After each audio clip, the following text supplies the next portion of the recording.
Hello and welcome to another edition of Concert Connections. You know my name. My name is Kelly, and with me today I have Joel Weik from Bristol, Connecticut. Joel, what are we going to hear today? Some original fingerstyle guitar music. Well, wonderful. I've been looking forward to you coming on the show, and I implore everybody grab your favorite beverage this evening or whenever you're watching this, because you're really going to enjoy the show. If you like finger picking and his style of music, you're really not going to want to miss a single thing. So check it out, Joel Weik. All right, this first song is called E minor. This is the first fingerstyle guitar song that I wrote when I was a kid. I like to start my sets with it, so here we go.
Okay.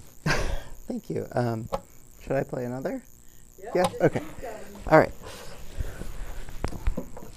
Just got to switch guitars here.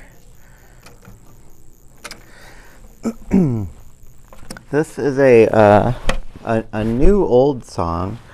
I wrote it over 25 years ago, but I haven't played it basically since then.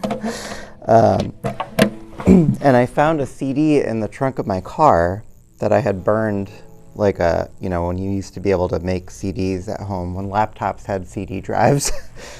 Anyway, and I was like, I really want to relearn how to play that song. But I didn't know the tuning, and I was looking for something in my attic, and I found a little scrap of paper that had the tuning written down for this song. And it really helped me be able to play it again. So this song is called Ash, A-S-H, Ash. Okay.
Thank you. Thank you very much.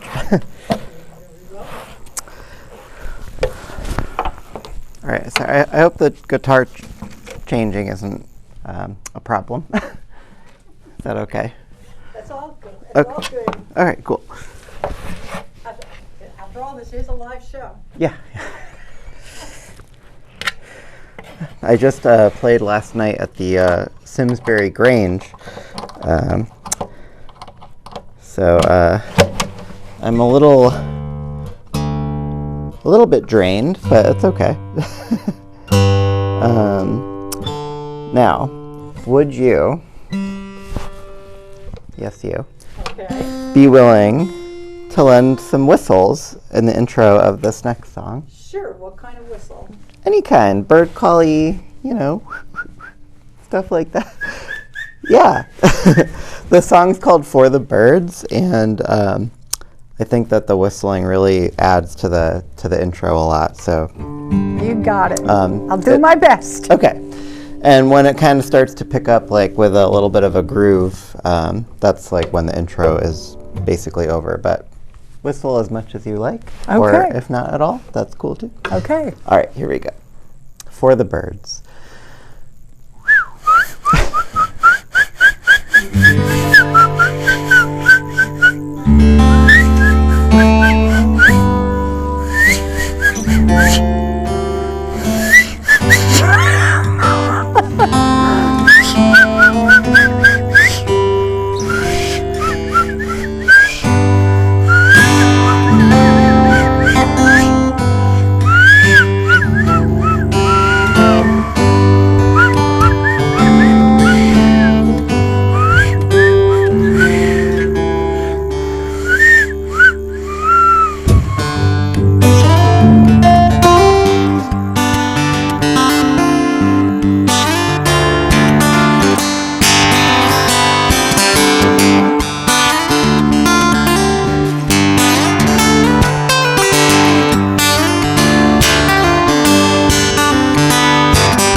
That was a fun one. I don't know if it's weird to say this, but I love playing that song so much. It makes me happy. It's a great song.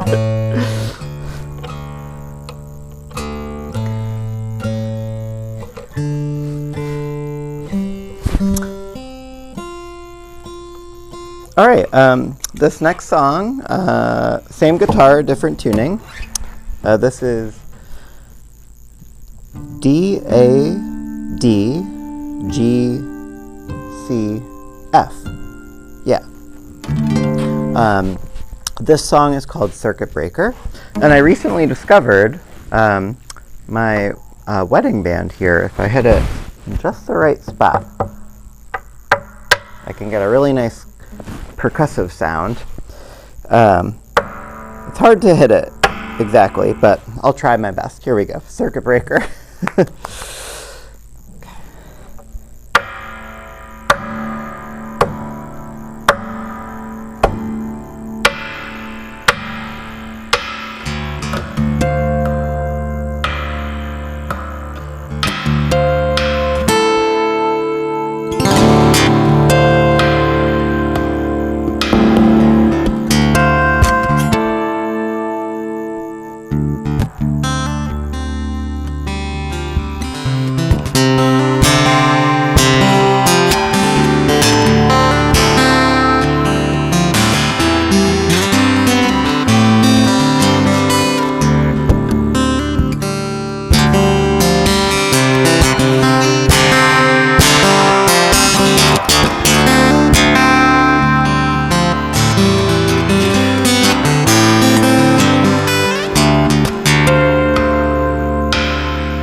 All right, thank you. How we doing on time? We're doing great. Okay. We've got time for maybe 2 more, 134, Okay. 1 more or 2 more, up to you. All right. I'm feeling 2 more, maybe. That's cool. Okay. Let's see.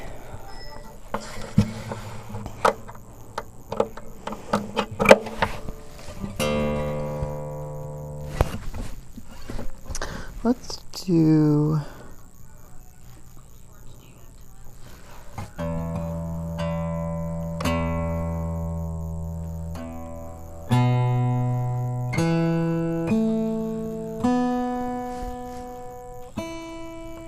Oh, is that you?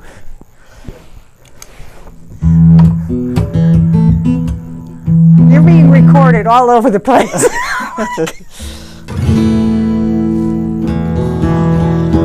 All right, this song's called The Middle. It's in drop D tuning, but the capo has been cut with a saw, so it's not fretting all of the strings. So we get a nice open tuning. So here's The Middle.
more okay?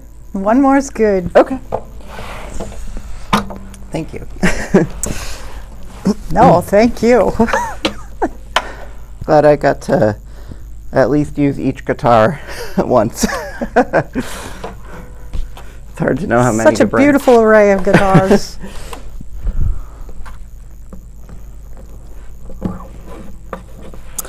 All right, this is the second fingerstyle guitar song I ever wrote. It's called Little Elephant. There's a story behind it. I won't get into it, but there's also another subtext to it, which is this is just an acoustic guitar. I'm even going to turn my reverb off. No effects, just an acoustic guitar. And just like a little elephant, they're little. They're little babies, but they're very powerful. And an acoustic guitar can also be very powerful. You don't necessarily need a lot of pedals and effects and electronics to create a very powerful effect, which I like sometimes. Sometimes I don't. But anyway, this is Little Elephant, so I'm just going to go straight guitar. No delay, no reverb.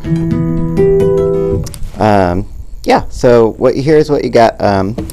And as an aside, when I compose music, I never use an amp or effects. I always want to be able to write a song that I could still play successfully if like the power was out. And then the amps and the stuff is just like a cherry on top if it works out. But I like my compositions to be able to hold their own without any electricity, because it's happened to me before. So anyway, here we go, Little Elephant. Okay.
Thank you.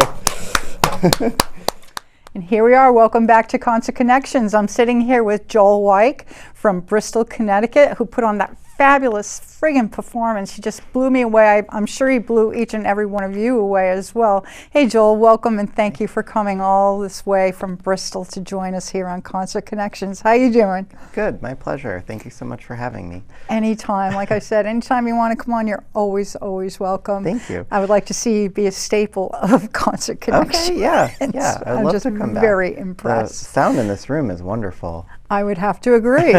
Now, how did this journey start? At what age did you actually start picking up the guitar or whatever instrument, any instrument for that matter? Yeah, that's a good question. So my parents had me take piano lessons when I was a young teenager, and I didn't really connect with that instrument. I think it was maybe a couple months, and I just was not into it. But my uncle was a guitar player, and my dad as well.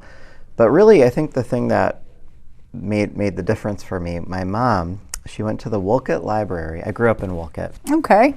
And they had a little bin of used CDs that you could buy. And she bought an album called Acoustic Alchemy. Okay. And hearing those guitar players do so much with just acoustic guitars just inspired me, and it's like I want to do that. I just couldn't stop thinking about it. And then back in the day, maybe you remember going to Borders when they had those little CD kiosks. Yeah. I discovered a genre called fingerstyle guitar, which I had never heard of before, but it involves these percussive elements that I really connected with, because I love percussion. I love rhythm and the feeling the beat and the groove, and incorporating percussion into guitar playing is what I love. What I love. That's my thing. Yeah. Well, I would have never guessed. Yeah, no, really. I can see your passion in the whole time when you play, and it must be like ingrained in you at this point. Well, it's kind of a bit of a twisty, turny story, because about 10 or 11 years ago, I stopped playing guitar. I had a lot of life changes. I got married, I bought a home, I got a new job. I used to actually work for Fender when I was previously an Ovation artist, and then the band broke up, and kind of music went on the back burner. And it was just a focus on work and home and relationships, all that stuff. And during that period, I had a pretty debilitating carpal tunnel issue. So I started going to physical therapy and doing stretches, and about a year and a half ago, I decided I want to start playing guitar again. I would have never guessed that. I would have thought you'd just been playing your whole life, just getting better and better and better. So this is natural to you. I wish I could say that, but no.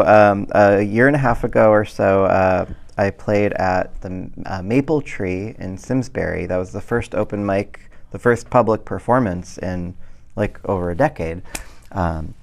So I spent about a year doing different open mics each week, kind of trying to get back into the swing of things, relearning all the songs that I had written.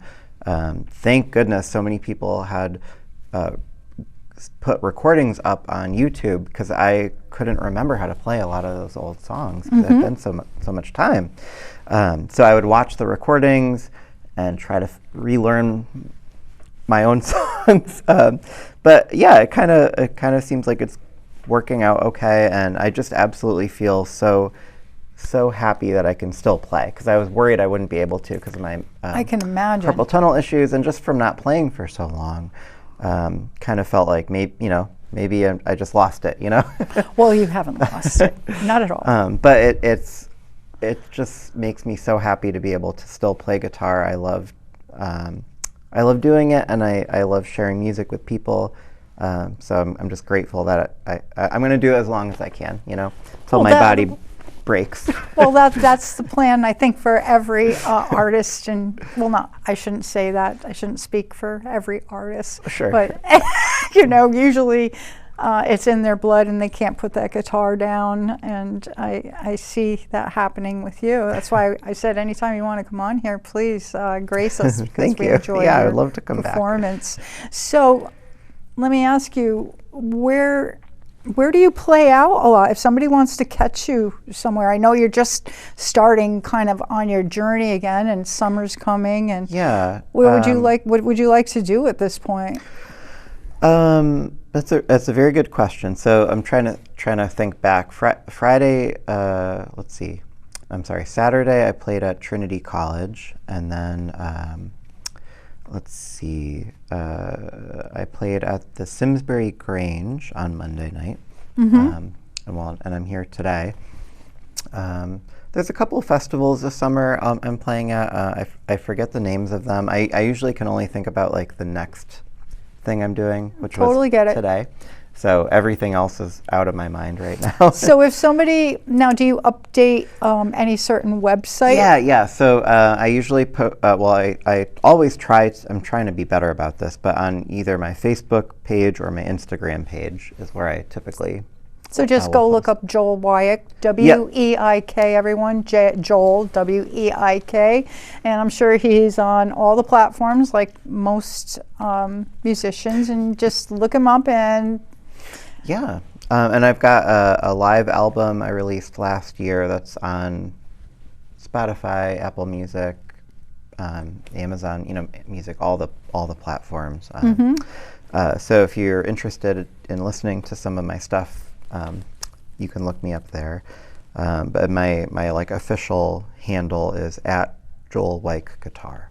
Okay. And it's pretty consistent across YouTube, Spotify, Instagram, Facebook, all the different platforms. Yes. Now, since your style guitar is, you're saying it's finger style guitar. Finger style guitar, because I was looking for Spanish guitar, and Joel was the closest I came to that style of, well, it's not Spanish, but the finger style. And it just blew me away, and I just had to have him on.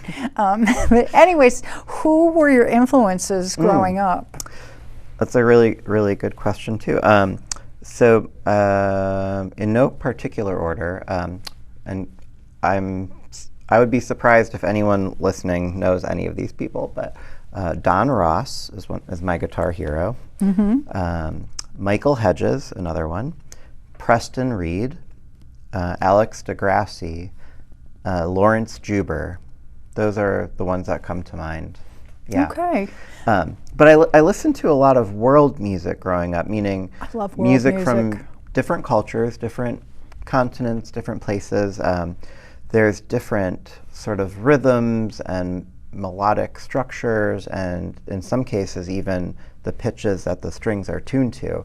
And so I also grew up, as a 90s kid listening to like Radio 104 and pop music and stuff. So I feel like maybe there's a little bit of a blend of sort of pop and like rock groove, but with those world fusion kind of ideas kind of coming together. I think. I don't know. Well, it's weird talking about my music. I totally get it. It's hard. I'm uncomfortable speaking of myself personally too, so I totally get it. Okay. But I guess it's something you might have to get a little used to. Sure. If you want to continue your journey. But now, did you ever gravitate to like rock and roll, or was it just like not your cup of tea at all? A little bit as a sort of mid teenager, I would say. Me and some friends had a rock band. We played one show. I mean, it wasn't very official. We did covers of like Green Day and Blink-182 and Weezer and those kind of 90s rock bands. But it's just it never fulfilled me in a way that made me want to keep doing it. I love the acoustic guitar. I love how dynamic it can be and how many different sounds can come out of it. And for me, one of the biggest revelations was realizing that you can change the tuning. No one ever told me that, and I realized that these people that I was listening to, that I loved, were using these alternate tunings. And I remember one day just changing the tuning, and it became a whole new instrument. And I had been feeling kind of, I don't know, a little bit, I don't know if bored is the right word, but like I could put my fingers on the guitar and without even strumming, like I know what a D chord is going to sound like, or a G, or a C, Right. whatever. But if you change the tuning, it's a whole different. new thing. Yeah, it's like you can put your fingers down and you don't even know what's going to happen. And the process of relearning how to play in a new tuning is often a prompt for a new song being created. Just sort of figuring it out and seeing what kind of sounds can come out of it. Very inspiring and fun, and it made the guitar exciting. Like you could explore it in a way that that standard tuning for at that point in my life was just not exciting to me. So Right. it was just fun it was like I can use the same thing I've been playing for years and just turn these knobs, and it's like a whole new Changes it. instrument, you know? Now I have a question really for you cool. because you have an array of guitars, and like, does each guitar have its own sound? They're all in different tunings. Okay. So that's the main reason for bringing so many. Theoretically, I could sit there for 5 minutes and retune in between each song, but the tunings are so different, it would take a lot of time, and the process of changing the tuning kind of wears out the strings too. Okay. So I really prefer, for both like speed and efficiency and integrity of the strings, to just have a different guitar in each tuning. And depending on how long I need to play for, I might bring 6 guitars, all in different tunings, just so that I have that option available to be able to quickly go to, you know, this tuning or that tuning or whatever.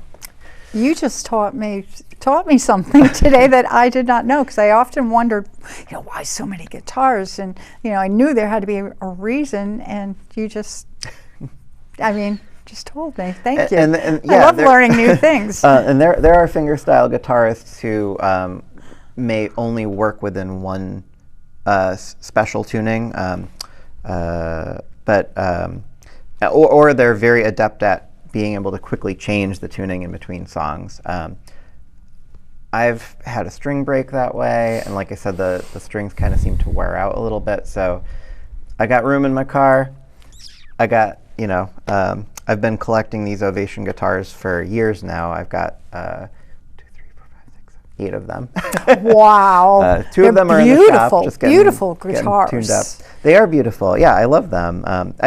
I really like the sound of a saddle pickup where it's just very articulate sounding, and I think that line of instrument has that articulate sound that really lends itself to being able to kind of hear each little pick that's going on, each finger pluck or stroke or whatever.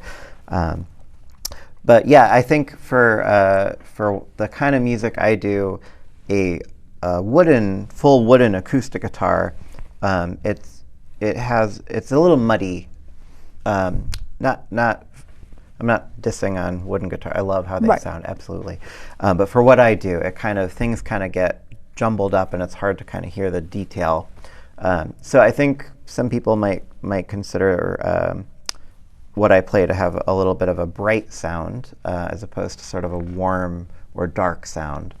And I think all sounds are good. It's just personal preference, and depends on what you're going for. But yeah, they seem to work for me, and I love that they're, you know, made. Well, they used to be made in New Hartford, and now they are still being made in New Hartford. Well, a lot of yay people for don't know Hartford. this. Yeah, that they were kind of after Fender did whatever they did to the brand, a company in Germany acquired them, and now they're being made again in New Hartford, which is cool. I love Connecticut. Well, I think that's pretty cool too. That Yeah. something's actually stayed here Yes. in our own little area. Yeah, You know, yeah. it's kind of cool. Local, Very cool. It's a local treasure. Yeah. Yeah, you know.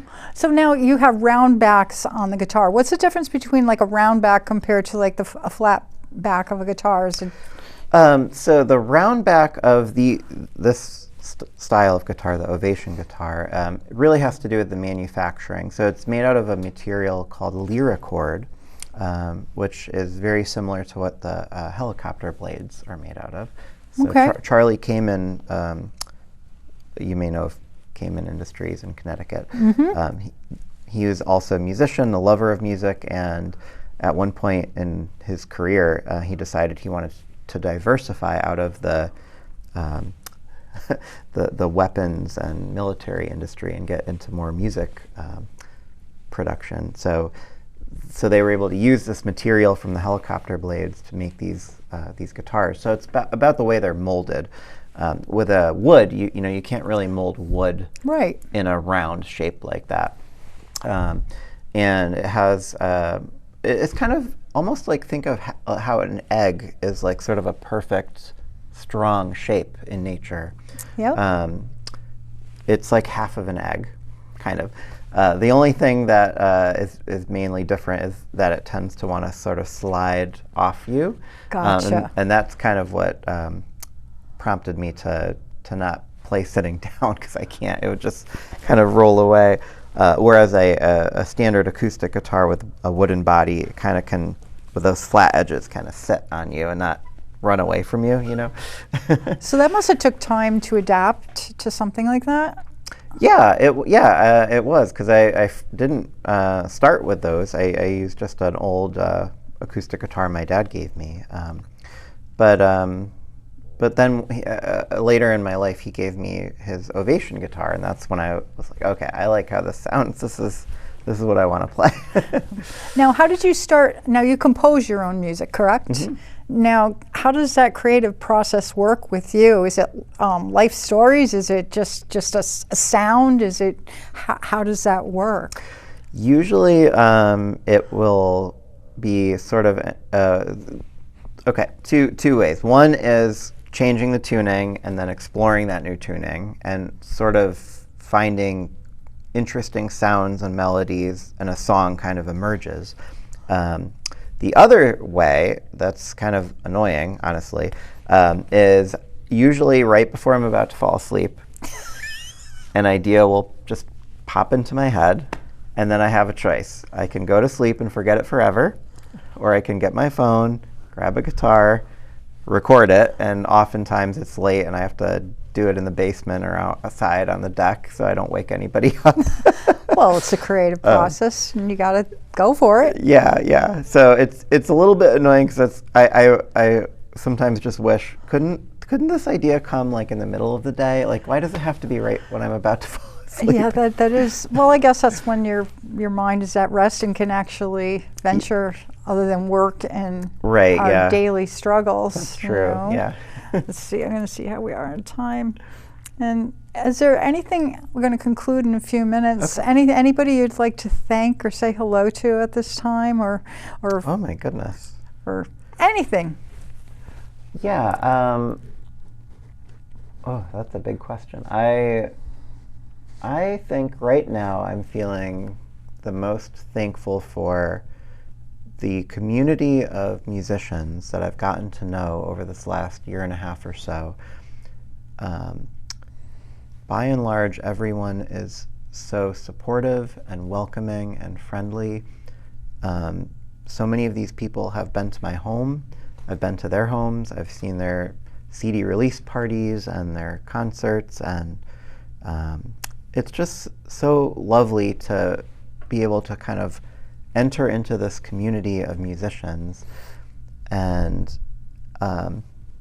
just feel support and friendship. It's really warms my heart, and that's, I think, what I'm most thankful for right now. Well, wonderful, because Connecticut does, and I say this just about every week, Connecticut has the most awesome musicians and the most supportive musicians. I have to say that, in which later, we'll exchange some information, but we have wonderful musicians. Hence Absolutely. why I have kind of floated over to more community than your standard music that you've heard your whole life, because there's so much good music out there, and I'm bringing it to you, the viewers. And thank you, Joel, for joining us. Welcome. Thanks and for having me. You'll be back on, I'm sure. Okay. And we traditionally throw up the old horns for Ronnie James Dio, because he's probably my most famous, loved musician I ever, Oh, wow, ever okay. got to meet. So in honor of Ronnie James Dio, long live rock and roll. Ow! Rock and roll. And it's a wrap.